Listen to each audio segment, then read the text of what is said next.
इस देश की हिस्ट्री का सबसे बड़ा स्कैंडल है। अननोन लोग आते हैं और घरों में, मार्केट में, बसेस, ट्रेन, हर जगह पेन ड्राइव फेंक के चले जाते हैं और जैसे ही उन्होंने पेन ड्राइव लगाई उनके पसीने छूट गए। उस पेन ड्राइव के अंदर कई सारी फुटेज ऐसी थी जहां पे लड़कियां गिड़गिड़ा रही थी, चिल्ला रही थी, उनको छोड़ दिया जाए। लेकिन वीडियो में जो प्रज्वल था वो एक साइकोपैथ की तरह हंस रहा था। 60 से 65 साल की महिला चिल्ला रही थी और ये उसके साथ जबरदस्ती कर रहा था। अब जैसे ही प्रज्वल रवन्ना 27 को जर्मनी भाग जाता है, इसके नेक्स्ट डे एक नई चीज सामने आ जाती है। प्रज्वल रवन्ना जब घर आता था तो सारी की सारी फीमेल मेट जो थी वो डर जाती थी। इन वीडियोस को पब्लिक करने की जो टाइमिंग थी वो इलेक्शन के पास रखी गई। देखिए, जो नेता हैं ये इलेक्शन के टाइम पे एफिडेविट सबमिट करते हैं और ऐसे ही 4763 इलेक्शंस के जो एफिडेविट्स थे उनको एडीआर, जो कि एक नॉन प्रॉफिट ऑर्गेनाइजेशन है, इसने इनको एनालाइज किया और 2023 में एक रिपोर्ट पब्लिश की जिसमें 134 सिटिंग एमपीज और एमएलएज ऐसे निकले जिनके डिक्लेरेशन में क्राइम अगेंस्ट वुमेन के केसेस थे और सारी बड़ी बड़ी पॉलिटिकल पार्टीज ने इनको टिकट दे रखे थे। पॉलिटिकल पार्टीज को बहुत अच्छे से पता होता है कि इनके ऊपर कौन कौन से चार्जेस हैं और इन्होंने क्या क्या कर रखा है, लेकिन उसके बाद भी इनको टिकट मिलता है और फिर इन्हीं के साथ मिलकर औरतों से वोट भी मांगे जाते हैं। अब ये डिटेल मैं आपको इसलिए बता रहा हूं क्योंकि कर्नाटका में इसी 26 अप्रैल को एक सिटिंग एमपी देश की हिस्ट्री का सबसे बड़ा स्कैंडल करके पहले तो दोबारा से एमपी बनने के लिए खड़ा होता है, फिर इलेक्शन की कैंपेनिंग करके वोट मांगता है और फिर जब ये स्कैंडल की बात बाहर आती है तो जर्मनी भाग जाता है। और एक नहीं, दो नहीं, तीन नहीं, बल्कि 2976 लगभग 3000 औरतों के साथ जबरदस्ती करके उनकी वीडियो बनाने की बात बाहर आ रही है। तो एक्चुअल में इस इलेक्शन के सेकंड फेज में कर्नाटका के अंदर हुआ क्या, वो सारी डिटेल्स आपके सामने रखता हूं। प्रज्वल रवन्ना अब तक का इस देश का सबसे बड़ा scandal. Immediate arrest of Prajwal Ravanna we want. has been accused of assault.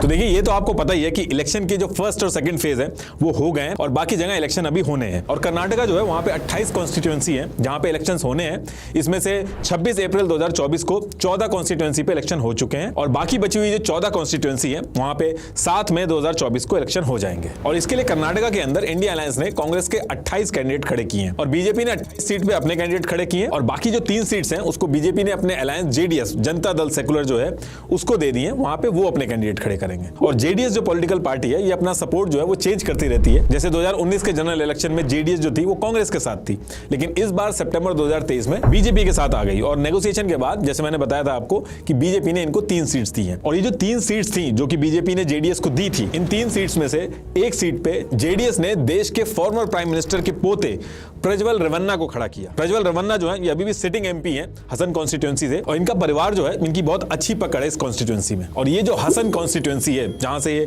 Prajwal Revanna खड़ा हुआ था, यही इस पूरी कंट्रोवर्सी की जड़ बनती है, जिसको इंडिया की हिस्ट्री में अभी तक का सबसे बड़ा स्कैंडल बोला जा रहा है। तो देखिए, हुआ क्या था कि 26 अप्रैल 2024 को कर्नाटका की 24 सीट पे इलेक्शन होने थे और इलेक्शन होने में सिर्फ 5 दिन बचे हुए थे और चारों तरफ हर एक पार्टी जो थी वो अपनी इलेक्शन की कैंपेनिंग कर रही थी। अब इसके बाद डेट आती है 20 अप्रैल 2024। अब इस दिन होता क्या है कि जो हसन कॉन्स्टिट्यूएंसी थी जहां से प्रज्वल रवन्ना खड़ा था, यहां पे कुछ अननोन लोग आते हैं और घरों में, मार्केट में, बसेस, ट्रेन, हर जगह पेन ड्राइव फेंक के चले जाते हैं। अब शुरू में तो लोग कंफ्यूज थे कि ये पेन ड्राइव में है क्या, क्योंकि हर जगह पे पेन ड्राइव पड़ी हुई मिल रही थी। और फिर इसके कुछ टाइम बाद कुछ लोगों ने पेन ड्राइव को लगा के देखा और जैसे ही उन्होंने पेन ड्राइव लगाई उनके पसीने छूट गए। उस पेन ड्राइव के अंदर 2976 वीडियोस थी जिसमें उनके एरिया के सांसद प्रज्वल रवन्ना जो थे वो खुद उस वीडियो में दिख रहे थे और उस वीडियो के अंदर वो खुद ही उसको शूट कर रहे थे, औरतों और लड़कियों के साथ जबरदस्ती और करते हुए दिख रहे थे। कई सारी फुटेज ऐसी थी जहां पे लड़कियां गिड़गिड़ा रही थी, चिल्ला रही थी, उनको छोड़ दिया जाए। लेकिन वीडियो में जो प्रज्वल था वो एक साइकोपैथ की तरह हंस रहा था। एक वीडियो देख के तो लोगों को और ज्यादा गुस्सा आया जिसमें 60 से 65 साल की महिला चिल्ला रही थी और ये उसके साथ जबरदस्ती कर रहा था। ये जितनी भी वीडियो थी 2000 से ऊपर, ये आधे से ज्यादा वीडियो उसने खुद शूट की थी और कुछ में ये किसी और से शूट करवा रहा था। ये लगभग जो 3000 के करीब वीडियो थी, हर वीडियो में एक अलग महिला थी और उसका चेहरा तक दिख रहा था। यानी कि उस पर्टिकुलर टाइम पे तो जो लड़कियों ने सहा ही सहा, अब मार्केट में उनका फेस तक रिवील कर दिया गया था, जिसमें इनकी पार्टी की फीमेल वर्कर्स, ग्राम पंचायत की member, government officials, police officers, in fact घर की मेड तक थी। अब जैसे इस पूरे एरिया में हल्ला स्टार्ट होता है, प्रज्वल के जो कार्यकर्ता थे सीधे पुलिस स्टेशन पहुंचते हैं और उल्टा कंप्लेन करते हैं कि इलेक्शन के टाइम पे उनके लीडर की छवि खराब करी जा रही है और एआई की मदद से ये डीप फेक वगैरह यूज करके उनकी वीडियोस बना के शेयर करी जा रही हैं। और ये सारी वीडियोस पेन ड्राइव में जो आई थी सोशल मीडिया के ऊपर भी शेयर हो गई थी। शुरू के कुछ घंटे तो यही बात चली कि ये डीप फेक वीडियोस हैं, लेकिन फिर लोगों ने देखा कि प्रज्वल के घर के अंदर जो स्टोर था वो भी उस वीडियो में दिख रहा था। कपड़े, बैठने का स्टाइल, आसपास की जो चीजें रखी हुई थी सब एज इट इज थी। तो लोगों को ये लगने लगा कि जो वीडियोस हैं ये रियल है। अब एक तरफ 26 को इलेक्शन होने जाने, एक तरफ ये सारी बातें चल रही हैं, वीडियोस चल रही हैं, दूसरी तरफ प्रज्वल रवन्ना जो हैं वो लोगों के घर जा जाके वोट मांग रहे हैं, औरतों की सुरक्षा पे भाषण दे रहे हैं, बैक टू बैक रैली कर रहे हैं। तो ये सारी चीजें चलती रहती हैं। इसके बाद 26 अप्रैल 2024 को इलेक्शन होते हैं। इस वीडियो का जो इंपैक्ट होना था हो गया था, कैंपेनिंग सारी हो गई थी और इलेक्शन खत्म होने के नेक्स्ट डे यानी कि 27 अप्रैल 2024 को प्रज्वल क्या करते हैं, ये अपने डिप्लोमेटिक पासपोर्ट जो था इनका उसका यूज करके जर्मनी चले जाते हैं। 2 बजे की इनकी फ्लाइट थी, 11 बजे के करीब ये निकल गए थे और ये उनके टिकट की ओरिजिनल कॉपी है। अब जैसे ही प्रज्वल रवन्ना 27 को जर्मनी भाग जाता है, इसके नेक्स्ट डे एक नई चीज सामने आ जाती है। 28 अप्रैल 2024 को प्रज्वल रवन्ना के घर में एक 47 ईयर ओल्ड मेड थी। वो होले नारासीपुर टाउन पुलिस स्टेशन में पहुंचती है और एक कंप्लेंट दर्ज करवाती है और इस एफआईआर में वो कहती है कि प्रज्वल के घर पे वो काम करती थी और जिस दिन उसका काम प्रज्वल रवन्ना के घर पे लगा था तो टोटल उस घर में 6 फीमेल मेड थी और बाकी जो काम करने वाले थे वो मेल थे। और ये जो 6 फीमेल मेड जो पहले से ही प्रज्वल रवन्ना के घर पे काम कर रही थी वो इसको वार्निंग देती है कि जब प्रज्वल रवन्ना घर पे आए तो उससे दूर रहें। स्टेटमेंट के हिसाब से ये था कि प्रज्वल रवन्ना जब घर आता था तो सारी की सारी फीमेल मेड जो थी वो डर जाती थी। कंप्लेन में आगे मेड कहती है कि जिस दिन उसने घर में काम करना चालू किया था उसके 3 से 4 महीने बाद ही उसके साथ प्रज्वल रवन्ना ने जबरदस्ती करी और जब इस चीज से परेशान होके उसने प्रज्वल के फादर एचडी रवन्ना के पास कंप्लेन की, उसके पास गई और उसको सारी चीजें बताई, तो उसके फादर ने उसकी हेल्प करने की बजाय उल्टा उसके साथ जबरदस्ती करना स्टार्ट कर दिया। तो इसलिए एफआईआर के अंदर बाप और बेटे दोनों के नाम लिखवाए इस मेड ने। और इस कंप्लेन में आगे ये भी बोलती है वो कि वो चुपचाप कई दिनों तक ये चीजें सहती रही क्योंकि उसको जान का डर था। और एक दिन किसी काम से उसकी बेटी प्रज्वल के घर आई तो प्रज्वल ने उसका भी नंबर लेके वीडियो कॉल करना उसको स्टार्ट कर दिया और यही वो टाइम था जब उसकी लड़की को परेशान करने लगा तो मेड ने वहां पे काम करना छोड़ दिया और जो उसकी लड़की का मोबाइल था उससे ब्लॉक करवा दिया। इस कंप्लेन में पुलिस ने और बाकी लोगों ने यह भी पूछा कि इस समय आप क्यों कंप्लेन करने आई हैं, तो उसने कहा कि जैसे ये वीडियो वाली सारी खबरें सामने आई तो मेरे अंदर भी हिम्मत आ गई और मैं आके कंप्लेन कर रही। और फिर इस कंप्लेन के साथ ही प्रज्वल रवन्ना और उसके फादर के ऊपर under IPC section 354A, 354D, 506, 509 के तहत एफआईआर दर्ज हो जाती है। अब इसके बाद क्या होता है कि सेम वीक में कर्नाटका की वुमेन कमिश्नर चीफ नागालक्ष्मी चौधरी, इनके पास भी ये पेन ड्राइव पहुंचती है। उन्होंने अपने ऑफिशियल स्टेटमेंट में ये कहा है कि मैंने वीडियो देखी है लेकिन पूरी देखने की हिम्मत नहीं जुटा पाई।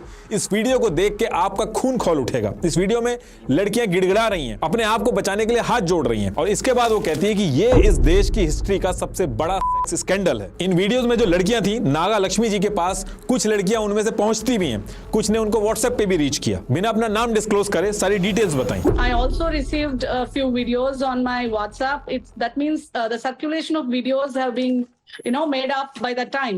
And then when I went through all that, then I felt I was very sensitive about those victims who are there in those videos. और ये सारी चीजें सुनने के बाद और सारी डिटेल समझने के बाद इन्होंने कर्नाटका के सीएम और होम मिनिस्टर को एक लेटर लिखा कि इस केस में कार्रवाई होना बहुत ही जरूरी है। और इस लेटर के बाद अलग से एक एसआईटी बनाई जाती है जिसका सिर्फ और सिर्फ यही काम था कि इस पूरे मैटर की जांच करे। ये जो एसआईटी बनाई थी इसमें 18 सीनियर पुलिस ऑफिसर्स को रखा गया जिसको additional director general of police and chief of CID Vijay Kumar Singh head कर रहे थे और इनके साथ साथ 2 सीनियर वुमेन आईपीएस ऑफिसर्स भी रखी गई, सुमन और सीमा लतकर जी। ये जो टीम बनाई गई थी इसको 3 पार्ट में डिवाइड करके काम स्टार्ट कर दिया गया था, जिसमें एक टीम का काम था कि जितने भी विक्टिम्स हैं उनके कन्फेशन रिकॉर्ड करेगी, दूसरी टीम का ये काम था कि वीडियो की लैब टेस्टिंग वगैरह कराएगी, आईपी ट्रेस करेगी और तीसरी टीम जो होगी वो जितने भी आरोपी हैं उनकी जांच करेगी, जो भी विक्टिम्स हैं उनको भी रीच आउट करके सारा मामला जानने की कोशिश करेगी। लेकिन कहानी यहां पे भी खत्म नहीं होती है। इनफैक्ट यहां से एक नई कहानी स्टार्ट हो जाती है क्योंकि ये जो वीडियोस थी ये पुरानी थी, 4-5 साल पुरानी थी, लेकिन इसको संभाल के रखा गया था। एक स्पेसिफिक टाइम पे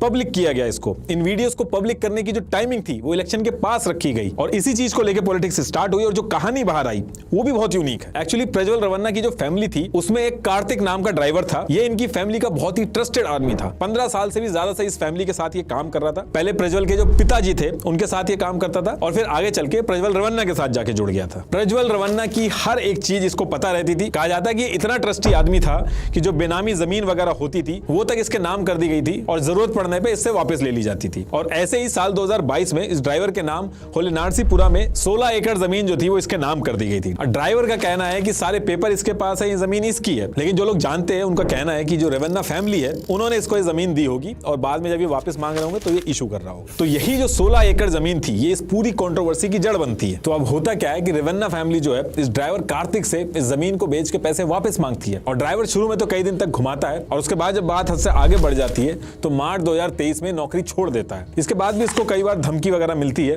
लेकिन ड्राइवर का मन बिल्कुल भी नहीं था इस जमीन को वापस करने का। अब इसके बाद ये ड्राइवर क्या करता है, ये कोर्ट में जाता है और जाके वहां पे सारे डॉक्यूमेंट्स दिखाता है और केस कर देता है कि ये जमीन इसकी है और इस जमीन को प्रज्वल रवन्ना जो है वो जबरदस्ती छीन रहे हैं, इससे डरा और धमका रहे हैं। इसमें ये चीज भी मेंशन करता है कि इसको और इसकी वाइफ को किडनैप करने की भी कोशिश की गई। ये जो कार्तिक ड्राइवर था, ये प्रज्वल रवन्ना जो था इसके साथ बहुत ज्यादा घूमता था, इसकी एक एक चीज इसको पता थी। प्रज्वल के जो मोबाइल वगैरह थे, जितनी भी डिजिटल चीजें रहती थी, उनका एक्सेस भी कार्तिक ये जो ड्राइवर था उसके पास रहता था। प्रज्वल के मोबाइल में जितनी भी वीडियोस थी इनका कलेक्शन पड़ा हुआ था और ये ड्राइवर क्या करता है, उसके मोबाइल में से सारी वीडियोस 2976 वीडियोस जो थी इनको कॉपी करके एक पेन ड्राइव में अपने पास रख लेता और ये जो वीडियोस थी इनकी वजह से ज्यादा उसका कॉन्फिडेंस बढ़ गया था कि ये जो 16 एकड़ की जमीन है अगर वो थोड़ा सा भी रजिस्ट करेगा तो उसको मिल जाएगी। जब ये सारी चीजें चल रही थी तो उस पर्टिकुलर टाइम पे जेडीएस जो थी उस टाइम पे कांग्रेस के साथ थी, तो इसने क्या किया, इसने एडवांटेज लेने के लिए बीजेपी के नेता को कॉन्टैक्ट करने का सोचा। कार्तिक जो ड्राइवर था उसको ये लगने लगा कि अगर ये बीजेपी के किसी नेता के साथ मिलेगा या सारी डिटेल्स बताएगा तो इसको फायदा होगा, वो उसकी मदद करेंगे। तो इसी कॉन्स्टिट्यूएंसी के अंदर ऐसे एक नेता है बीजेपी के, देवराजा गौड़ा, ये नेता भी हैं बीजेपी के और लॉयर भी हैं। इन्होंने पहले प्रज्वल के खिलाफ चुनाव भी लड़े थे बीजेपी की तरफ से, लेकिन हार गए थे। ऐसे एक नेता और था ए मंजू, उसने भी प्रज्वल रवन्ना के ऊपर केस कर दिया था कि प्रज्वल ने जो इलेक्शन के टाइम पे एफिडेविट डिक्लेयर किया है उसमें जो डिक्लेरेशन किया है सारी संपत्ति वगैरह का वो गलत किया है, तो कोर्ट ने इसके ऊपर स्टे लगा दिया था, लेकिन ज्यादा कुछ हो नहीं पाया था। प्रज्वल जो था वो बड़ी आसानी से केस से बच गया था, इनफैक्ट दोबारा भी एमपी के लिए खड़ा हो रहा था वो। तो ए मंजू और देवराजे गौड़ा ये दो नेता थे जिनको ये रीच आउट करने की कोशिश कर रहा था। तो ए मंजू ने तो आगे चल के जेडीएस ज्वाइन कर ली थी, तो ड्राइवर के पास एक ही ऑप्शन बचा था, बीजेपी के नेता देवराजे गौड़ा। तो ये जो ड्राइवर था इनको रीच आउट करता है, इनसे मदद मांगता है और ये जो देवराजे थे ये इसका केस भी लड़ते हैं। तो इसी पर्टिकुलर टाइम पे जब देवराजे जो थे वो इसकी मदद कर रहे थे ड्राइवर की, तो एक दिन ड्राइवर जो है वो इन सारी वीडियोस और फोटोज के बारे में बताता है कि उसके पास इस तरीके की वीडियोस हैं और एक पेन ड्राइव में उसने रखी हुई है। तो इधर ये सारी चीजें ड्राइवर कर रहा था। दूसरी तरफ प्रज्वल रवन्ना जो थे उनको पता चल गया था कि ड्राइवर जो है वो बीजेपी नेता देवराजे के साथ मिलकर केस भी लड़ रहा है और उनको ये भी पता चल गया था कि जो पेन ड्राइव है वीडियोस वाली वो ये बीजेपी के नेता जो देवराजे हैं इनको दे रहा है। अब जैसे ये चीज पता चलती है, प्रज्वल रवन्ना क्या करता है, वो 1 जून 2023 को कोर्ट में पहुंच जाता है और कहता है कि उसके कुछ एडिटेड वीडियो हैं एक प्लानिंग के तहत अपने पॉलिटिकल मोटिव्स को पूरा करने के लिए ये बाहर लाई जा रही हैं, इसको यूज करके आगे चल के उनको बदनाम किया जाएगा। अब इन सारी चीजों को लेकर जो केस किया गया था किसी आम आदमी ने तो किया नहीं था। नेक्स्ट डे यानी कि 2 जून 2023 को ही कोर्ट 86 मीडिया एंटिटीज और 3 इंडिविजुअल जिसमें से एक ड्राइवर भी था इनके ऊपर स्टे लगा देती है कि इस वीडियो से रिलेटेड कोई भी चीज बाहर नहीं आ सकती, ना तो कोई न्यूज में इसके बारे में पब्लिश कर सकता है, ना ही वो किसी को शेयर कर सकता है। अब यहां से क्या हुआ कि सबके हाथ बंद गए थे, पता हर एक पार्टी को था, हर एक न्यूज मीडिया आउटलेट को था, लेकिन कोई भी शेयर नहीं कर पा रहा था, अंदर अंदर बातें चल रही थी। और जो वीडियोस की पेन ड्राइव थी वो उस पर्टिकुलर टाइम तक ड्राइवर ने किसी को भी नहीं दी थी, सिर्फ अपने पास रखी थी। अब इसके बाद क्या होता है कि देवराजे गौड़ा जो थे वो ड्राइवर से कहते हैं कि आपके पास ये जो पेन ड्राइव है ये मेरे को आप दे दो, इसको हम कोर्ट में सबमिट करके जज साहब को दिखाएंगे तो शायद हमें जरूर कुछ ना कुछ रिलीफ मिलेगा और ये भी हो सकता है कि स्टे ऑर्डर भी हट जाएगा। तो ये चीज कहने के बाद वो ड्राइवर से एक लीगल डॉक्यूमेंट पे साइन कराते हैं और जो पेन ड्राइव थी वो उससे ले लेते हैं। ये सारी चीजें जो बता रहा हूं मैं, ये ड्राइवर ने एक अननोन लोकेशन से वीडियो भी शेयर की है, उसमें एक एक चीज बताई है, तो मैं एज इट इज उसको बता रहा हूं। अब इसके बाद ये सारी चीजें कई दिन तक चलती रहती हैं। उसके बाद ये जो पेन ड्राइव थी वो देवराजे के पास भी आ चुकी थी। लेकिन इसके बाद क्या होता है कि सितंबर 2023 में पता चलता है कि जेडीएस जो है वो कांग्रेस का हाथ छोड़ के बीजेपी के साथ आ गई और सीट शेयरिंग में पता चलता है कि 3 में से 1 सीट पे प्रज्वल रवन्ना को खुद खड़ा किया जा रहा है। अब ये सारी चीजें देख के देवराजे गौड़ा और ड्राइवर जो थे उन दोनों का दिमाग खराब होता है। देवराजे गौड़ा ड्राइवर को समझाते हैं कि कोर्ट से जस्टिस नहीं मिल रहा है तो जस्टिस हमें दूसरे तरीके से लेना पड़ेगा, प्रज्वल को ये जो सीट मिली है उसको हम कैंसिल करवा देंगे। और इसके लिए ड्राइवर भी जो था वो इस चीज के लिए एग्री कर जाता है। और फिर 8 दिसंबर 2023 को देवराजे कर्नाटका के बीजेपी प्रेसिडेंट विजेंद्र येदुरप्पा इनको ये लेटर लिखते हैं। ये उस लेटर की कॉपी है। इसमें लिखते हैं कि बीजेपी के जो एनडीए अलायंस है, इसमें ये जो प्रज्वल रमन्ना कैंडिडेट है, इसके बहुत सारे वीडियो बने हैं और ये बहुत ही गलत मूव होगा अगर बीजेपी जेडीएस से बात करके इसको खड़ा होने से रोकती नहीं है। इसमें ये भी कहते हैं कि कांग्रेस के पास ये वीडियो की जो पेन ड्राइव है वो पहुंच चुकी है और इलेक्शन के टाइम पे ये बीजेपी और जेडीएस के खिलाफ एक ब्रह्मास्त्र की तरह यूज करेंगे और इससे बीजेपी की इमेज बहुत ज्यादा खराब होगी। अब इसके कुछ दिन तक कोई खबर नहीं आती है। फिर अचानक से जनवरी 2024 में देवराजे गौड़ा एक कॉन्फ्रेंस करते हैं और प्रेस कॉन्फ्रेंस में कहते हैं कि उनके पास कुछ ऐसी चीजें हैं जिससे वो रेवन्ना फैमिली की रासलीला जो है वो लोगों के सामने ले आएंगे। अब ये जो प्रेस कॉन्फ्रेंस की थी, ड्राइवर ने जो वीडियो में बोला, ड्राइवर का कहना था कि इस प्रेस कॉन्फ्रेंस के बाद उन्होंने इसका फोन उठाना बंद कर दिया और ड्राइवर उससे खुश भी नहीं था। तो इस इंसिडेंट के बाद फिर चुनाव की डेट आती है। फिर 5 दिन पहले ही अननोन लोग आके पेन ड्राइव वगैरह फेंक देते हैं। अब जब ये सारी चीजें फैल जाती हैं, इलेक्शन हो जाता है, तो सबसे पहले ड्राइवर पे बात आती है कि इसी ने लीक की होगी क्योंकि इसी के पास थी। लेकिन ड्राइवर साफ मना कर देता है। उसने कहा कि मैंने ये जो पेन ड्राइव है सिर्फ देवराज गौड़ा जो है उसको दी थी, वो भी कोर्ट में जमा करने के लिए दी थी, इसके अलावा मैंने किसी को भी नहीं दी थी। और जब देवराज गौड़ा से पूछा जाता तो वो कहते हैं कि इस पेन ड्राइव के लीक होने से सबसे ज्यादा नुकसान मेरा है क्योंकि मेरी पार्टी को नुकसान हुआ है, तो मैं जो हूं वो सबसे लास्ट पर्सन हूंगा इस पेन ड्राइव को लीक करने के लिए। और उन्होंने कहा ऐसा नहीं है कि सिर्फ और सिर्फ मेरे पास ही है ये पेन ड्राइव। उन्होंने कहा कि जब ड्राइवर कार्तिक मेरे पास आया था तो मैंने उससे पूछा था कि ये जो पेन ड्राइव आप मुझे दे रहे हो ये और किसी के पास है कि नहीं, तो ड्राइवर ने उनको उस टाइम पे बताया था कि ये पेन ड्राइव उस ड्राइवर ने कांग्रेस के प्रेसिडेंट को भी दी है। लेकिन ड्राइवर इस चीज के लिए पूरी तरीके से मना कर देता है कि कांग्रेस को उसने पेन ड्राइव नहीं दी है। और देवराजे ने यही कहा कि इस पेन ड्राइव को वायरल करा के मुझे कुछ हासिल नहीं होगा, ये वीडियो जिस टाइम पे शेयर की गई है उससे सिर्फ और सिर्फ कांग्रेस को फायदा होगा। अब दूसरी तरफ बीजेपी के ऊपर भी क्वेश्चन उठने लगे कि जब आपके पार्टी मेंबर यानी कि देवराजे गौड़ा जो थे उन्होंने आपको लेटर लिखा था तो आपने कोई एक्शन क्यों नहीं लिया, और ऊपर से प्रज्वल रमन्ना जो है वो भी इलेक्शन के तुरंत बाद भाग गया है। तो बीजेपी ने इस पे कहा कि पहली चीज, ये जितनी भी वीडियोस बनी है ये कांग्रेस के टाइम पे बनाई गई है, इससे हमारा कोई मतलब नहीं है। दूसरी चीज उन्होंने बोली कि हम जेडीएस के साथ मिलकर सीट शेयरिंग जो है उस पर चुनाव लड़ रहे हैं और इसमें हमारा कोई डिसीजन नहीं होता कि जेडीएस किसको टिकट दे रही है उस पर्टिकुलर जगह से। ये पूरी तरीके से जेडीएस का डिसीजन था प्रज्वल रमन्ना को टिकट देने का, और जो सरकार है वो कांग्रेस की है स्टेट के अंदर, तो प्रज्वल रमन्ना जो भागा है उसके जिम्मेदार भी वो कांग्रेस को बताती है। अब इसके कुछ टाइम बाद देवराज गौड़ा हिंदुस्तान टाइम्स को एक इंटरव्यू देते हैं और उसमें बोलते हैं कि ये लेटर मैंने भेजा तो था बीजेपी के प्रेसिडेंट को, लेकिन उनको मिला नहीं था और ना ही उधर से कोई जवाब आया था।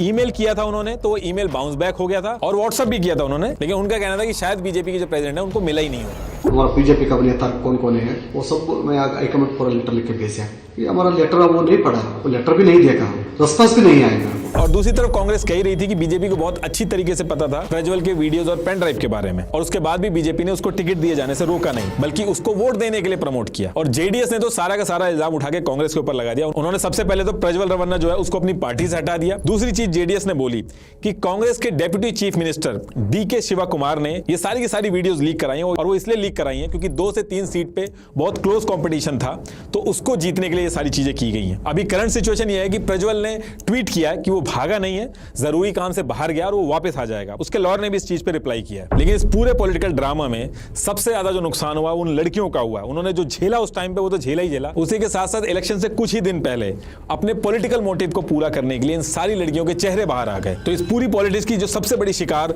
और जिनका सबसे ज्यादा नुकसान हुआ वो ये लड़कियां हैं। बाकी अभी प्रज्वल रमन्ना वापस आएंगे, ये केस चलेगा, केस में टाइम लगेगा, और इन केस अगर वो जीत जाते हैं तो ये भी एक पॉसिबिलिटी हो सकती है कि वो उसी कॉन्स्टिट्यूएंसी से एमपी बने, क्योंकि जब तक केस चलेगा तब तक गिल्टी नहीं माना जाता, और जब तक गिल्टी नहीं है वो तब तक वो एमपी की पोजीशन संभाल सकते हैं। तो एक्चुअल में आगे होगा क्या ये तो टाइम के साथ पता चलेगा।